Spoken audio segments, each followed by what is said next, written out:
Allez, bonjour à tous, vous pouvez respirer à fond, c'est Grand Air, le magazine de la montagne et des sports de pleine nature de Télé Grenoble. Aujourd'hui, on va s'intéresser aux 4000 des Alpes et à l'esprit de cordée qui relie les alpinistes entre eux quand ils sont en haute montagne. À mes côtés, Jordan Liénard, bonjour. Bonjour. C'est une alpiniste amatrice qui est pourtant une des rares femmes à avoir gravi tous les 4000 des Alpes, un défi que vous racontez dans ce livre, L'appel des 4000, qui vient de sortir chez Guérin, aux éditions Paulsen. À côté de vous, parce que vous n'étiez pas seul dans votre défi, il y a Frédéric Bré. Bonjour Frédéric. Bonjour. Guide de haute montagne basé dans la vallée de Chamonix. Et vous avez accompagné Jordan au fil de ces 4000, du premier jusqu'au dernier. On va rebalayer un petit peu avec vous ce défi qui s'est déroulé sur plus de 2 ans. Et puis on a aussi un autre guide de haute montagne en face, Lise Billon. Bonjour Lise. Bonjour. Bienvenue. Lauréate du Piolet d'Or, c'était en 2016 pour une première sur un sommet de Patagonie. On parlait de 4000, là on est sur un petit 2000, ouais. Mais assez difficile à atteindre. 4000 c'est trop pour moi. Bon, il y a certains guides qui ont du mal avec l'altitude et quel que soit leur niveau technique, à 4000 ou 5000 mètres, le corps n'est pas toujours égal devant la très haute altitude, Frédéric. Non, c'est vrai. Et puis même, je veux dire, une personne qui est à l'aise à un moment donné peut ressentir davantage d'altitude à un autre moment. Voilà, donc c'est pas définitif, quoi. Alors, dès 4000, c'est un peu l'altitude symbolique pour les sommets dans les Alpes. En Patagonie, c'est plus bas. En Himalaya, c'est plus haut. Chez nous, c'est une barre un peu mythique pour beaucoup d'alpinistes. Il y en a 82 des 4000. Alors, 26 en France, 48 en Suisse et 36 en Italie. Elise, qui est une super mathématicienne, me dit ça fait plus que 82. Et elle a raison, Jordan. Hein. Oui, il y en a qui sont biculturels, oui, donc ils sont à cheval entre deux pays. Donc ils comptent double. Voilà, ils comptent double. Bon, il existe, Frédéric, une liste officielle de ces sommets de plus de 4000 mètres d'altitude ? Oui, tout à fait. C'est l'UIA qui a défini une liste de sommets qui répond à des critères spécifiques, finalement, avec des caractéristiques géographiques, des caractéristiques d'altitude. Voilà, mais ça reste quand même arbitraire, hein, parce qu'il y a des sommets qu'on pourrait faire entrer dans la liste qui ne sont pas, et puis d'autres finalement qui sont des petits 4000. Voilà. Bon, il y en a un qui est un grand 4000, hein, c'est celui qui est au sommet de la liste, qu'on voit là en image. C'est le Mont Blanc, évidemment, mais le plus petit des 4000, le plus bas. Je me tourne vers Lise, hein, elle est professeure à l'ENSA, donc j'imagine qu'elle connaît la réponse. À son regard, j'en suis pas sûr. Je dirais que c'est sur le Mont Rose. Le plus bas, hein, le plus bas, voilà, le plus bas, c'est les droites, effectivement, 4000 piles. Après, il y a juste l'aiguille de Rochefort. Bon, je ne savais pas non plus avant de préparer cette émission. 4001 pour l'aiguille de Rochefort. Alors, on voyait le Mont Blanc à l'instant. On a vu que ces derniers temps, il est passé de 4810, la mesure officielle, à 4806. Est-ce qu'on peut imaginer que ceux qui sont ric-rac 4000, Frédéric, ils puissent sortir de la liste avec le réchauffement climatique ? Disons que les droites, c'est un sommet rocheux, donc on peut espérer que les tours rocheuses qui le constituent ne s'écroulent pas, quoi. Après, c'est vrai que le Mont Blanc peut fondre un petit peu et perdre de sa neige, quoi. Ça, c'est possible. Puis après, je pense qu'il y a aussi les référentiels qu'on utilise maintenant sont un peu différents, donc ça peut faire aussi évoluer l'altitude, quoi. Ah, il a perdu officiellement 4 mètres, le Mont Blanc, avec la dernière mesure qui a eu lieu cet été. Vous en avez gravi certains, Lise, j'imagine, de ces 4000. Oui, j'étais perdue dans mes pensées justement pour essayer de calculer combien j'en avais fait. Je pense que j'en ai pas fait beaucoup. On compte quand on est guide de haute montagne, tous les sommets, on tient une liste de courses. C'est ce qu'il faut faire au début quand on veut passer le diplôme. Est-ce qu'ensuite on continue à noter tous les sommets qu'on peut gravir ? Alors certains, oui, pas moi. J'avoue que déjà, juste pour la liste de courses, j'ai dû me replonger dans ma mémoire parce que j'avais rien noté. Mais je trouve que c'est quand même quelque chose de beau. Les copains qui le font, en tout cas, je trouve ça plutôt chouette en fait, de se replonger dans les carnets et de voir ce qu'on a gravi. Et peut-être que je devrais commencer. Oui, parce qu'après, la mémoire, hein, elle n'est pas toujours très fiable avec les années qui passent. Vous tenez à jour votre comptabilité de sommet, Frédéric, 4000 ou autre J'ai arrêté il y a longtemps. Ah, vous aussi. Voilà. Mais c'est vrai que pour le projet, en tout cas des 4000, oui. Oui, là forcément. On tenait la comptabilité. Ça aurait été dommage d'en rater un. Ouais. Elle est venue comment cette idée, Jordan, de vouloir gravir tous les 4000 des Alpes? En haut d'un 4000, Ah. en fait, déjà. Un endroit. C'est-à-dire que Fred m'avait emmené en haut de la Dent des Reims, un sommet très joli. Enfin, sauf que quand on est arrivé en haut du 4000, il y avait énormément de brouillard, comme vous le voyez là à l'écran. Et on ne voyait mais vraiment strictement rien. Donc j'avais trouvé que l'expérience jusque-là était intéressante, mais je me suis dit, à quoi bon si on peut rien voir quand on est tout là-haut? Et puis là, il y a eu cette espèce de petit moment de magie où la brume s'est évanouie et on a vu le Cervin, la Dent Blanche, et Fred a commencé à m'énumérer tous les 4000 qu'on voyait depuis là-haut, et il y en a énormément dans les Alpes bernoises. Mais je lui ai donc demandé combien il y en avait. Quand il m'a dit 82, tout d'un coup, je me suis dit, oups, il y a quelque chose de possible. Ça veut dire que je peux renouveler ça 82 fois. Et donc, j'ai passé tout le chemin du retour à me poser la question de savoir comment je pourrais faire rentrer ça dans les prochaines années de vie. Ouais. Voilà. Et il fallait forcément qu'il y ait un guide avec vous, hein, puisque je l'ai dit, c'est pas votre formation, vous êtes une amatrice de montagne, alpiniste comme beaucoup. C'est Frédéric qui était là dans des Reims, c'est forcément lui que vous imaginiez sur ce projet jusqu'au bout? C'est celui qui m'a initiée à l'alpinisme, parce que j'ai commencé l'alpinisme avec Fred. Et je sais pas, il y avait déjà une vraie relation de confiance qui s'était installée. Donc en fait, la question s'est même pas posée. C'était voilà, il avait été mon mentor jusque-là, et s'il acceptait, parce qu'il fallait quand même que je lui fasse une vraie demande, ça allait être lui de façon assez évidente. Et puis, pour être tout à fait honnête, je voyais un vrai gage de sécurité à fonctionner avec la même personne pendant tout le projet, parce que c'était aussi important que je le connaisse que le fait que le guide me connaisse bien, parce que c'est vrai que dans une cordée, c'est important de connaître les limites de l'un et de l'autre, et d'avancer voilà, avec cette connivence aussi qui s'installe, et ce grand apprentissage de la corde. C'est vrai que souvent Fred dit que la corde parle, mais je pense que c'est parce que les deux finissent par bien la comprendre, quoi, ou comprendre le même langage. Ouais. Vous avez hésité longtemps, Fred, quand Jordan vous a fait cette proposition? Oui, non, j'ai pas Vous avez réfléchi quand même. Non, j'ai pas hésité du tout. Non, parce que finalement, pour un guide, c'est un chouette projet, hein, parce qu'on a, dans ce métier-là, on a quand même tendance à s'installer dans la facilité, et puis là, ça apportait quand même beaucoup de diversité à mon job, quoi. Je pense que j'avais dû en gravir une trentaine. Avant 27, c'est toi qui tenais à la comptabilité. 27, et ça m'a fait découvrir voilà, plein d'endroits que je ne connaissais pas. C'était très excitant pour moi aussi. Ça vous aurait plu, Lise, en tant que guide de haute montagne, qu'un client vienne vous voir et vous propose un défi au long cours? Parce que 82 4000, on ne les gravit pas comme ça sur quelques semaines. Complètement, c'est comme dit Fred, on peut vite s'installer dans la facilité. Et c'est souvent des projets comme ça. En fait, à titre personnel, ils sont aussi intéressants, donc ça donne envie. C'est des beaux projets. Il y a un 4000 où on voit les 81 sommets de 4000 des Alpes, là, puisque vous parliez de la vue dans les Reims. Est-ce qu'il y en a un dans les Alpes où on peut voir tous les autres? C'est possible, mais il y en a un qui est quand même très éloigné, c'est le Piz Bernina, donc qui est le plus oriental finalement des 82 4000, qui est au fin fond de la Suisse, là. Et je pense que celui-ci, même en s'approchant de lui dans le massif de l'Oberland, je suis même pas sûr de l'apercevoir. Voilà. Donc je pense que lorsqu'on est dans les écrins ou quoi que ce soit, en tout cas, on est aussi très distant finalement des autres 4000. Donc c'est peut-être pas possible de tout embrasser d'un coup. C'est vrai qu'on en a un chez nous en Isère de 4000 avec le dôme des écrins, la barre. D'ailleurs, les deux sont à la limite entre les deux départements. On parlait de l'engagement sur un projet comme celui-là. Alors, depuis quelques années, Lise, vous êtes alpiniste professionnelle, donc vous guidez moins les clients qu'au début de votre carrière, mais vous l'avez fait. C'est pas un engagement anodin, hein, même sur une course toute simple, de partir avec un client en haute montagne. Non, et du coup, j'ai quand même gardé la part d'encadrement des équipes jeunes.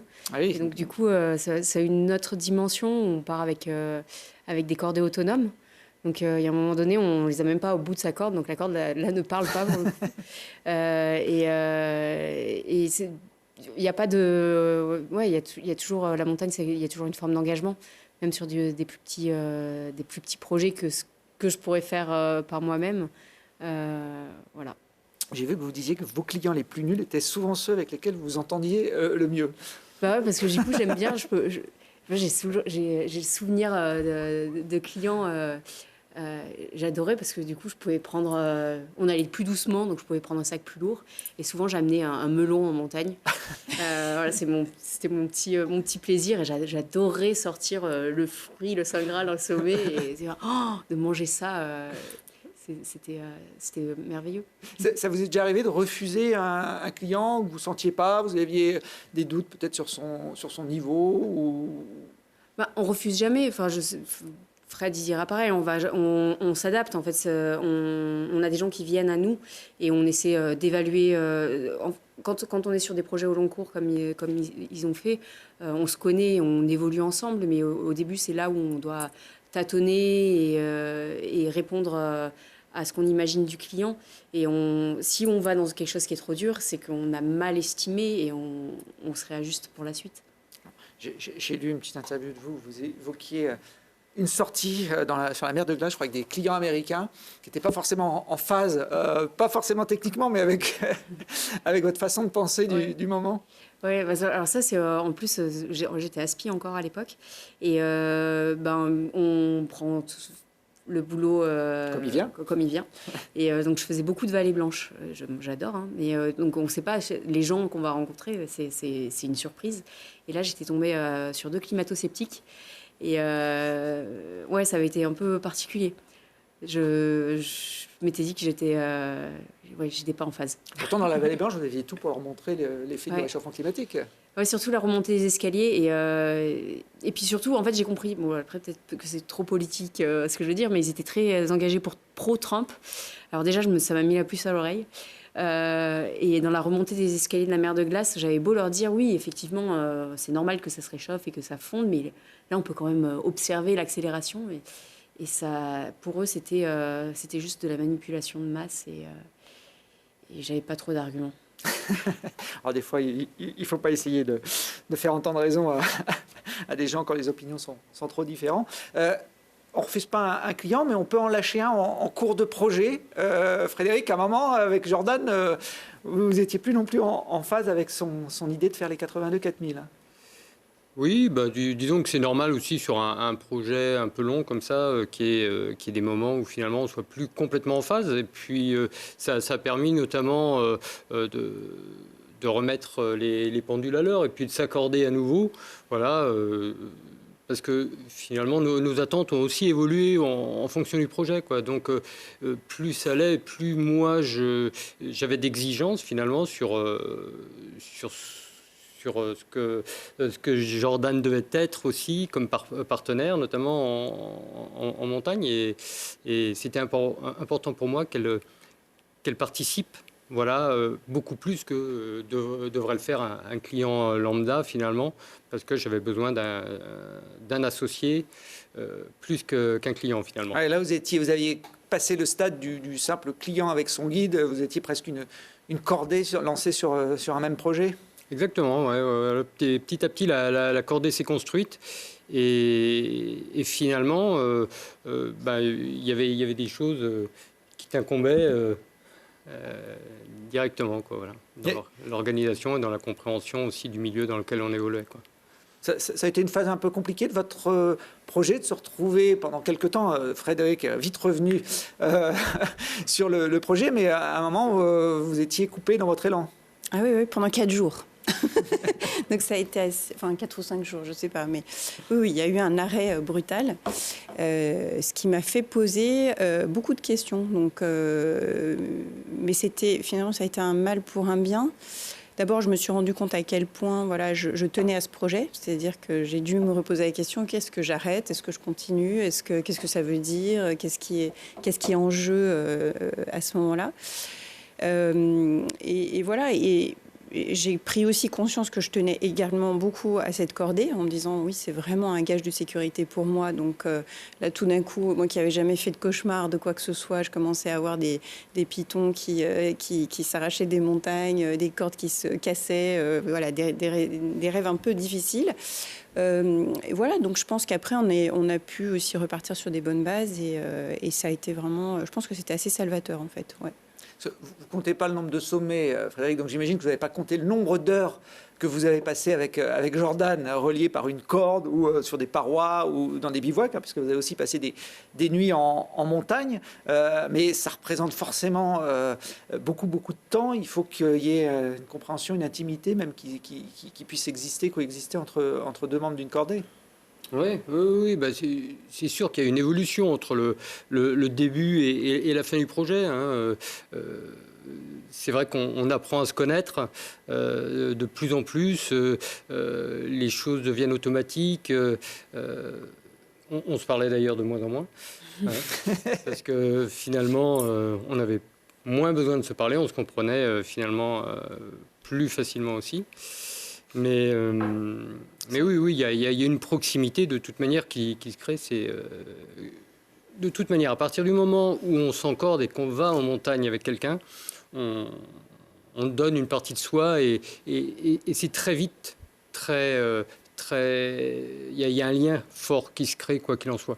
À part les clients américains, vous le ressentez très vite, ce lien vous, Lise, vous êtes une communicante avec vos clients? Parce qu'on a aussi parfois l'image des guides, notamment à Chamonix, voilà, un peu à l'ancienne, qui emmène le client là où il veut aller, mais ça s'arrête là, quoi. Non, je pense que ça, c'est quand même une image qui est passée. On est quand même plus dans la communication. En tout cas, moi, je le suis. Mais c'est quand même la relation de confiance, c'est pas quelque chose qui s'instaure dès le début. C'est quelque chose qui se construit petit à petit.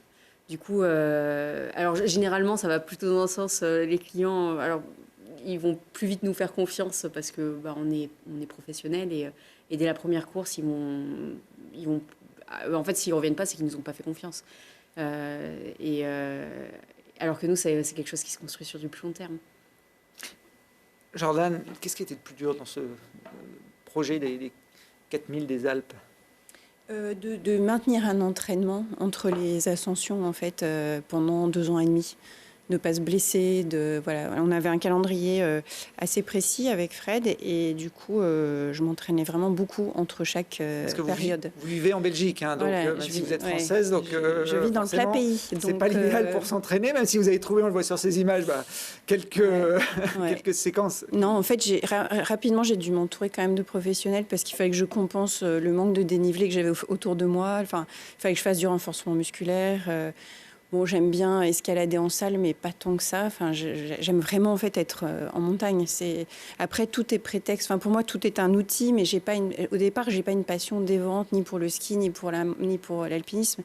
Pour moi, pour l'escalade, pardon, c'est plutôt des outils pour passer le plus de temps possible en montagne. Donc, c'était un peu douloureux pour moi de m'entraîner.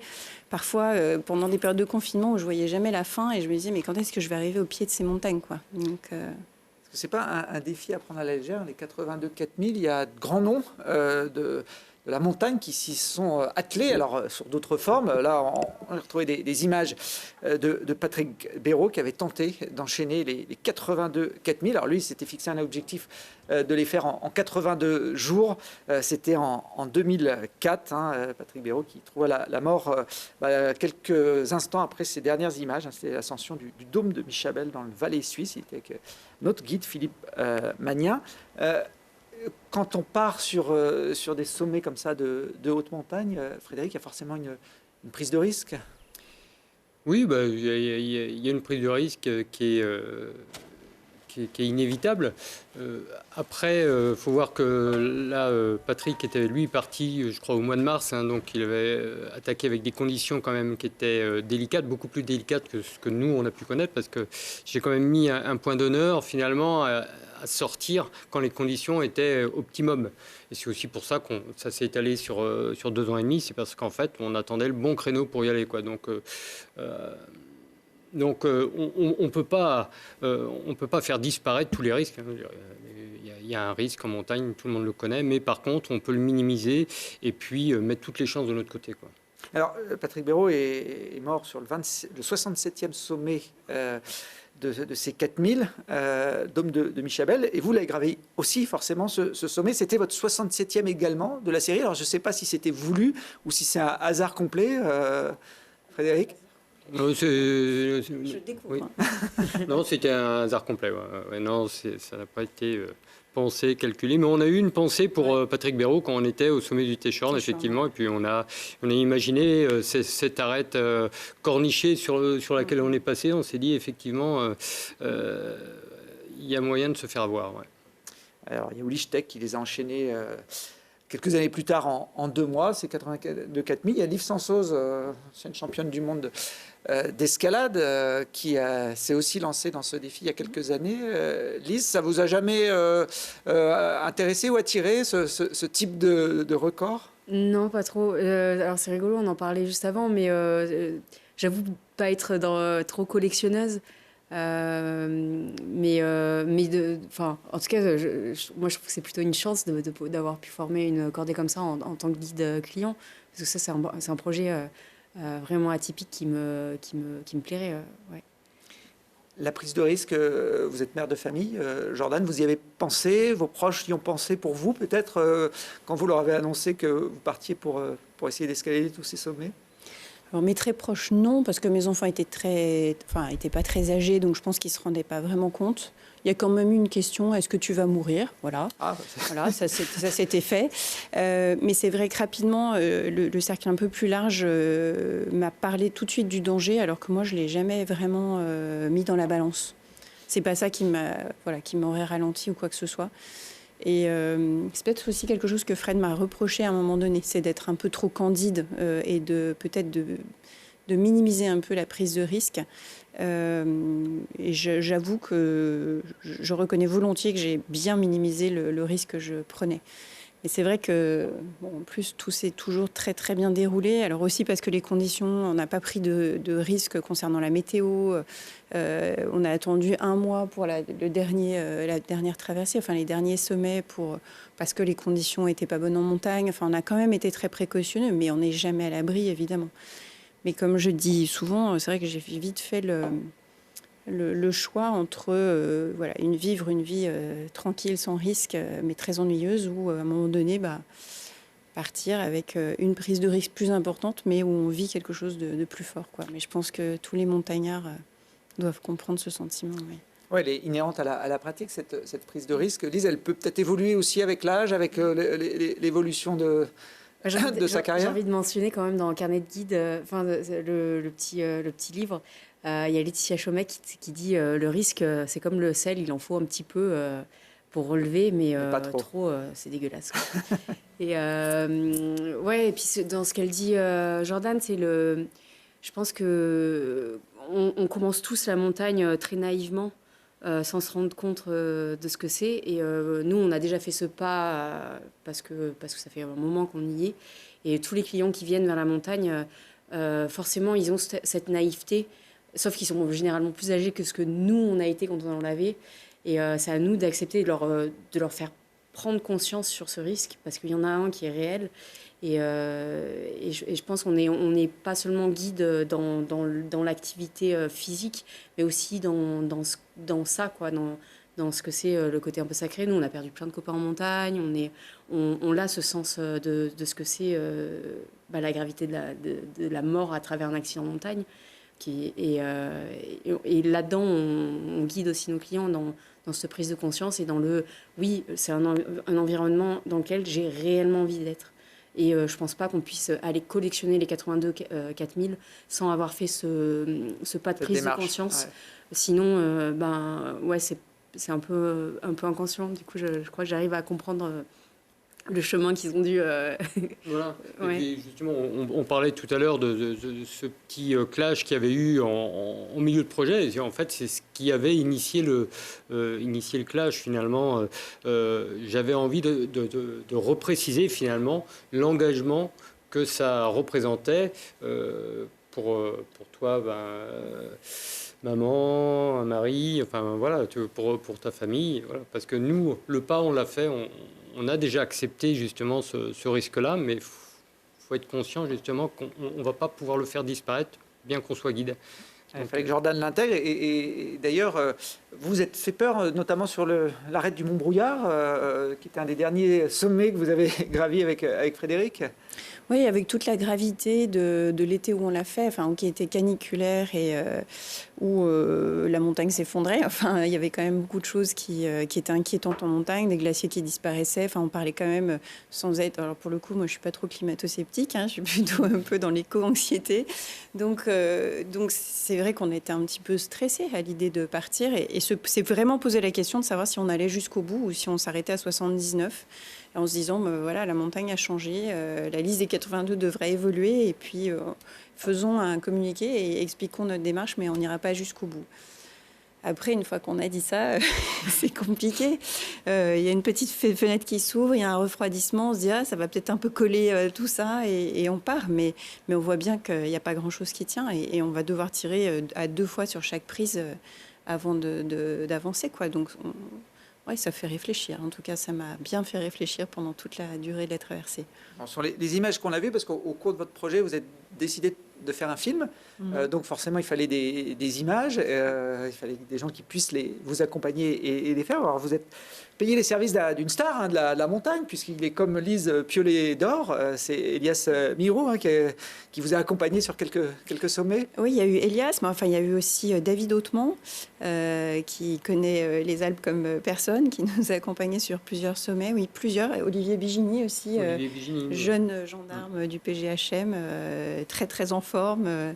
C'était chouette d'avoir des nouveaux compagnons de cordée, oui, à la fin du projet. Oui, très chouette. Ça vous est déjà arrivé, Lise, d'être engagée sur un projet de film pour assurer la sécurité des cadreurs ou des protagonistes? Ouais, pas directement comme ça, mais un peu, ouais. Ça rend l'aventure plus complexe. Ça change la donne d'avoir une caméra, Frédéric, vous qui êtes le professionnel de l'aventure, de savoir que là, on vous filme et que ça vous pousse peut-être à faire des choses différemment? Disons que ce qui était très facile, parce que finalement, la personne qui a fait le plus d'images avec nous, c'est David Hautemont. Et c'est très facile avec lui parce que c'est un montagnard aguerri. Il daigne parfois de se mettre sur la corde, mais très rarement.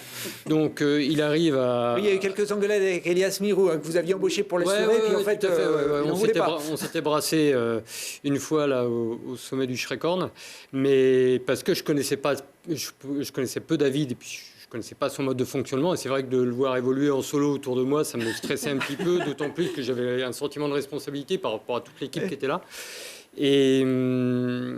Et finalement, j'ai refait appel à lui pour aller sur l'arête du Brouillard, d'ailleurs, en lui disant ça te dirait de repartir avec nous, malgré le fait que je t'ai crié dessus au Schreckhorn, mais j'étais très content d'être avec lui. C'est très facile. Un gars chouette et un pro de la caméra en montagne. Ouais. La peur en montagne dont on parlait, vous dites, Frédéric, la ressentir avant, après, mais jamais pendant, dans le feu de l'action?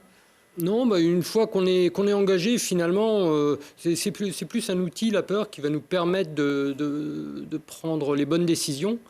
Mais voilà, on est tellement concentré que non, la peur, on la ressent peu sur place. Ouais. Ouais. C'est difficile dans une carrière de ne pas être comme ça confronté à des moments où on flippe? Pour moi, la peur, elle est nécessaire. Enfin, ça fait partie de notre instinct de survie, on va dire.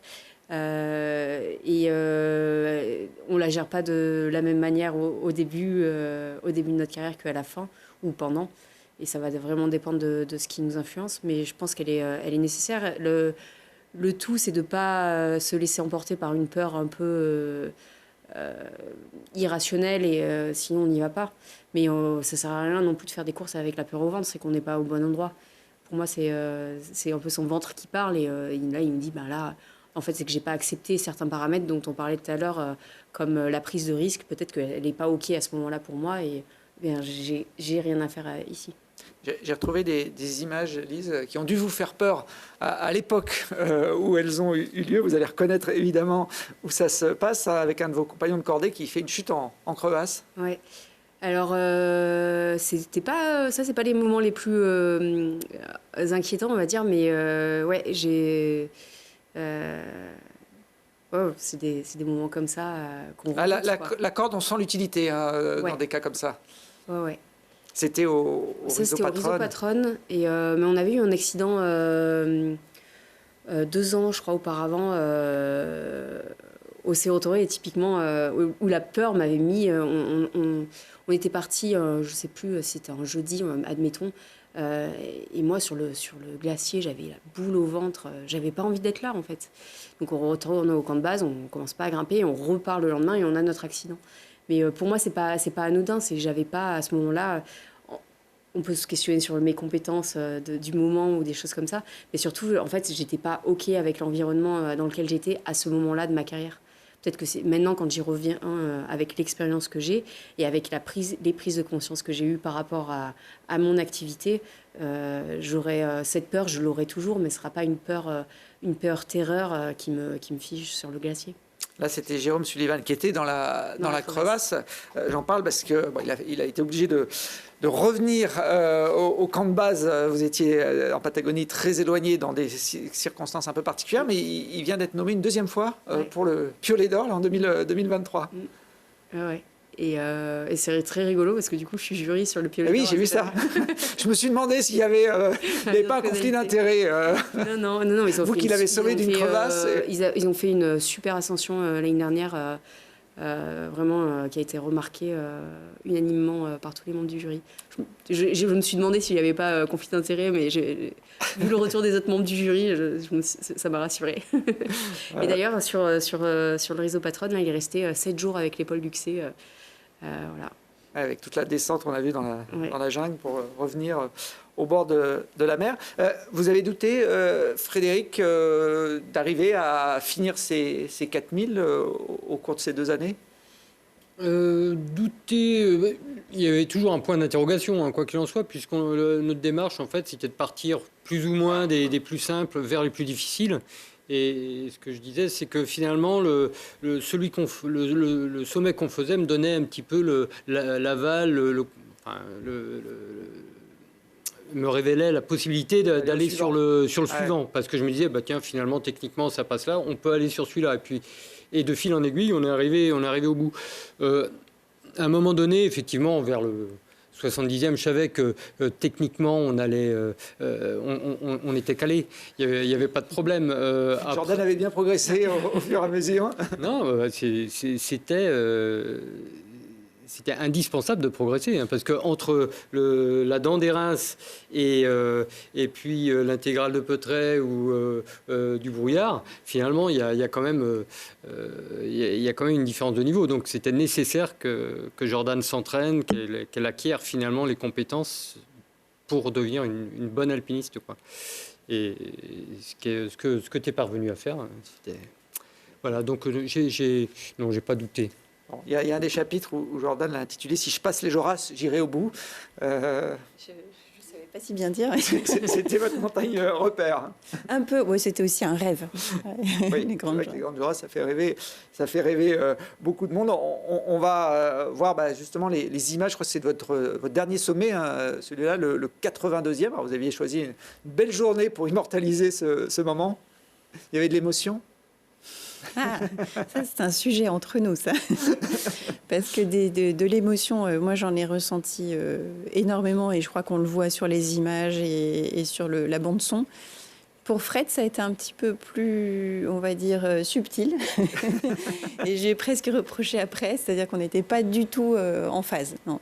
Ouais, et j'ai pas sauté de joie. Non, c'est pas ça. Mais il y avait un peu de vide autour. Hein. C'était peut-être pas Oui. Puis en plus, quand on arrive au sommet de la pointe Louis-Amédée, faut se taper toute l'arête pour aller au sommet du Mont Blanc. Et finalement, on n'a fait que la moitié de la journée, quoi. Donc, je savais que finalement, le projet, il se continuait encore, voilà. Voilà, et puis bon, je suis peut-être moins expressif que toi. Très clairement. Voilà. Voilà, on voit effectivement le sommet du Mont Blanc symboliquement finir. Tu vois, tu avais trouvé quelqu'un au bon. Exactement. Heureusement, il y avait un caméraman. Alors, on sent que Jordan est ému, hein, lâche même quelques larmes. Ouais. Ah, Frédéric, c'est son côté breton peut-être ou, C'est pour ça, j'étais ému intérieurement, mais Bon, en tout cas, c'était une première pour une cordée mixte, guide client de réussir ces 82 4000 en 2 ans à peu près. C'est sur le papier quand même un beau défi physique pour une alpiniste amatrice, entre guillemets, comme était Jordan à ses débuts. ah ouais. Oui, non, c'est une belle réussite. En tout cas, pour la cordée, c'est une belle réussite. Enfin, moi, je suis autant satisfait que Jordan d'être allé au bout de ce projet, hein. Après, il y a beaucoup de guides, hein, qui ont fait les 82 4000. Il y a pas mal de guides à l'avoir fait. Après, ce que je sais pas, c'est s'il y a eu une cordée guide client Du début à la fin. Du début à la fin. Il y a une Française qui a dû vivre à peu près le même type d'émotion que vous.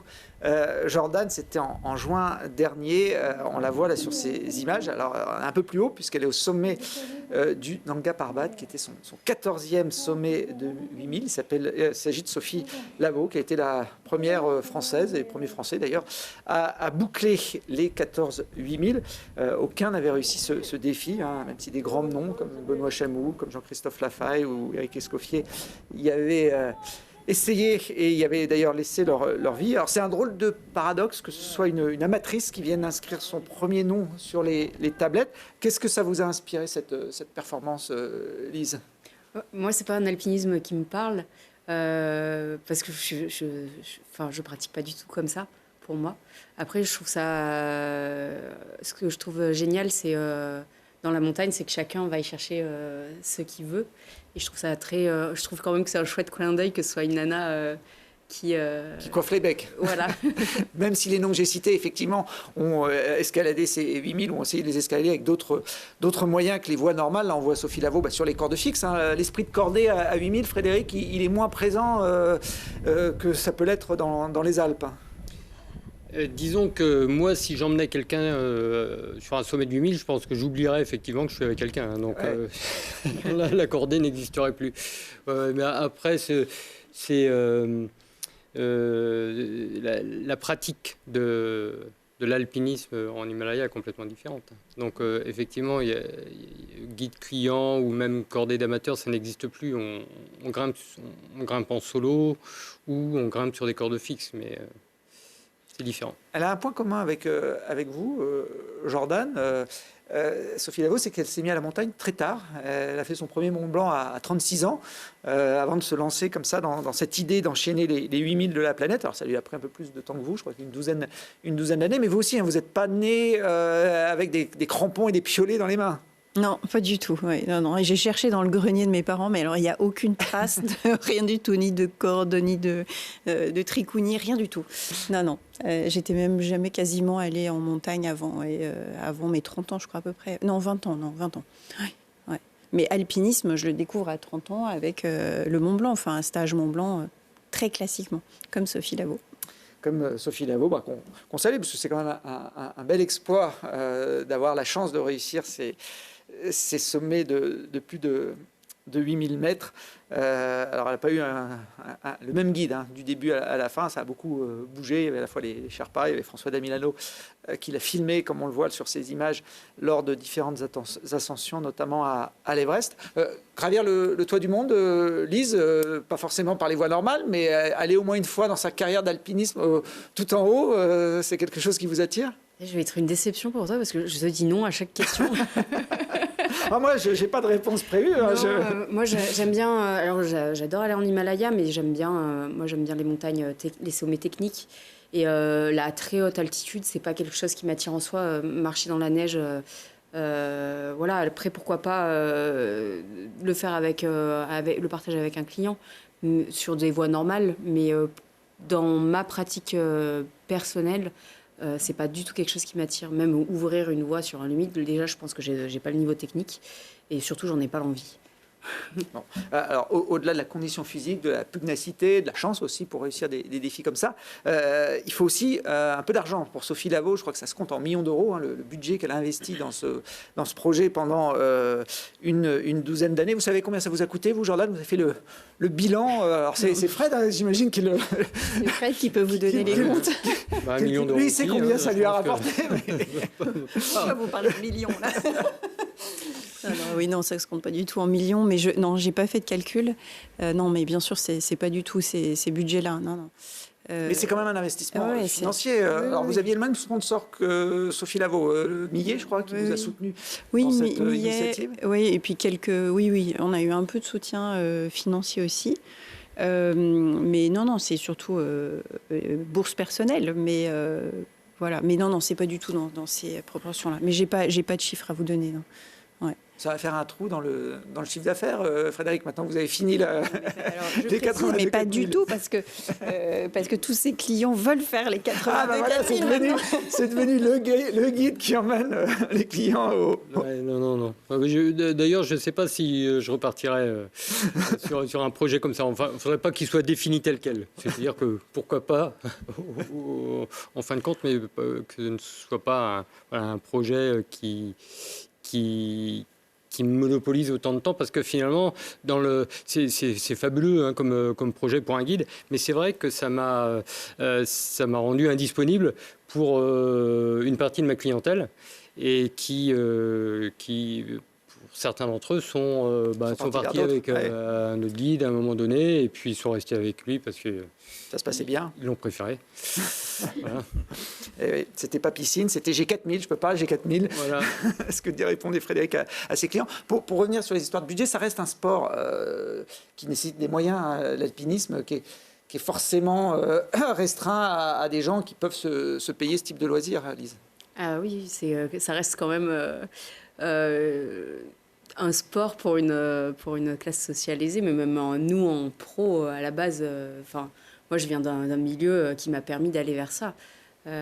C'est quand même pas quelque chose qui est accessible à tout le monde. Même quand je vais faire mes expéditions pour moi toute seule, c'est un budget, ouais. Et forcément, même quand on est alpiniste professionnel, le nerf de l'activité, c'est de trouver des financements, des sponsors pour aller en Patagonie ou au Pakistan, qui est la dernière destination où vous étiez il y a encore quelques semaines. Non, quelques mois. Quelques mois. Oui, en même temps, des mois sont des semaines. Donc ça passe marche vite. aussi. C'est vrai, il suffit de mettre le bon nombre derrière et on y arrive. Alors, Pakistan, c'est connu pour un célèbre sommet, hein, le K2. On a envoyé tout à l'heure quelques images avec Sophie Lavaux, et puis le Nanga Parbat aussi. Mais vous, c'est pas le K2 que vous êtes allé gravir, c'est le K7. Alors, je ne savais pas qu'il y avait une déclinaison comme ça. Je ne sais pas jusqu'à combien ça va, les K au Pakistan. Eh ben, j'imagine que jusqu'au 7, ou peut-être qu'il y en a plus. Ouais. En face du K7, il y a le K6. D'accord. Donc, je ne sais pas ce que ça veut dire, le K. Je ne me suis pas renseignée. Karakoram. Karakoram. Ah, c'est peut-être le nom du massif, effectivement. Première initiale. Je sais pas. Alors, le K7, un peu moins haut que le K2, un peu moins connu aussi, un peu moins fréquenté, j'imagine. Et ben cette année, non. Non, était il y avait du monde. Le sommet en lui-même, il est pas très fréquenté, mais la vallée dans laquelle on va, c'est la vallée du Charakusa. Et cette année, c'était 5 expéditions au camp de base, ce qui était un peu une première. Parce que normalement, c'est pas des vallées où il y a beaucoup de gens. Mais ouais, c'est des vallées qui sont moins fréquentées, tout simplement parce que les sommets n'atteignent pas cette fameuse barre des 8000. Mais voilà, par contre, c'est un terrain de jeu fabuleux pour des gens comme nous qui cherchons un peu plus de technicité et à faire des ouvertures. On vous voit là sur cette face. Je crois qu'il y avait une arête de plus de 2 km à remonter pour arriver au sommet. Ouais. Et bon, là, c'est les phases. L'approche. Non, c'est bien sur le sommet. Et bon, on a buté au dernier Rosso, voilà, juste après celui-ci. Parce que ça prend du temps. Il faut avoir le créneau météo adéquat. Vous êtes parti pour combien de semaines justement sur un projet comme ça ? On est parti sur 4 semaines, donc il y a toujours des phases d'acclimatation parce qu'on est confronté à l'altitude. Le sommet, il sort à 6007, donc 6009 même, je sais plus. Ouais, donc on est déjà très haut. On est déjà très haut. L'effet de l'altitude. Et donc on a besoin de s'acclimater plus longtemps que dans les Alpes, donc on part sur plusieurs semaines. Et là, on était parti pour grimper pour une semaine. Comment on choisit un objectif comme celui-là? Parce qu'il y en a des milliers de sommets au Pakistan. Alors généralement, on va frapper à la bibliothèque de l'ENSA et on demande Martine. On lui dit Martine, sors-nous tout ce que tu peux sur les plus beaux sommets de telle région. On a chacun nos petits trucs et moi, je sais que je suis beaucoup attirée par le voyage aussi. Donc le Pakistan, c'était un endroit que j'avais vraiment envie de connaître. Donc j'ai orienté mes recherches vers ça. Après, on a des profils de montagne qui nous attirent plus ou moins. Moi, je suis plus attirée par de la technicité un peu verticale, un peu mixte et rocheuse. La neige, ça m'attire un peu moins. Donc voilà, et puis on affine petit à petit, on se plonge dans les livres, dans les cartes, et petit à petit, on trouve ce qui nous intéresse. Le bon sommet où aller. Est-ce que le mauvais temps, le froid, la neige, ça vous attire, Lise? Alors non, ça m'attire pas directement, mais voilà, on a eu des conditions un peu compliquées, ouais. Ouais, là, vous êtes pratiquement pieds nus. Je sais pas à quelle altitude, mais en tout cas, il fait froid. Là, on est à 6004, je crois. Et il commençait à faire un peu frais parce que la nuit, elle approchait.